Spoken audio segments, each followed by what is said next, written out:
লাল শাকের ভাজি কার কার পছন্দ? আসসালামু আলাইকুম, রমজান মোবারক। শাকসবজির ভিতরে সচরাচর আমার কিন্তু লাল শাকটাই বেশি পছন্দ। আর সবচেয়ে ম্যাজিক্যাল ব্যাপার হলো গিয়ে ভাতের সাথে যখন লাল শাকটা একটু মাখানো হয়, তখন ভাতটা পুরো লাল হয়ে যাওয়ার বিষয়টাই আমার কাছে অন্যরকম লাগে। আমার মনে হয় বাচ্চারাও এই বিষয়টা অনেক উপলব্ধি করে যে শাকের ভিতরে ভাতের ভিতরে লাল শাকটা দিতেই কত সুন্দর একটা কালার চলে আসে। যাই হোক, আপনারা কারা পছন্দ করেন লাল শাক ভাজিটা?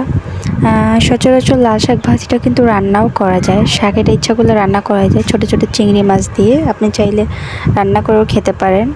আমার আবার এই শাকের রান্নাটা ভালো লাগে না, তবে আমি অনেককে দেখি এর ঝোল ঝোল করে একটু রান্না করে। সচরাচর আমার কাছে এই শাকটা ভাজি করে খেলেই ভালো লাগে। সাথে একটু চিংড়ি মাছ হলে ভালো হতো, অবশ্য আমি চিংড়ি মাছটা স্কিপ করে গেছি, দিলাম না। ভাবলাম আজকে একটু নর্মালি ভাজি করে দেখি।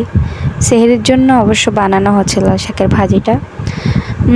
এরপর আপনাদেরকে বলি, যাই হোক আপনারা কেমন আছেন জিজ্ঞেস করা হলো না। আশা করি আপনারা সবাই ভালো আছেন। আমার জন্য একটু বেশি বেশি দোয়া করবেন। আজকে এ পর্যন্ত, আল্লাহ হাফেজ।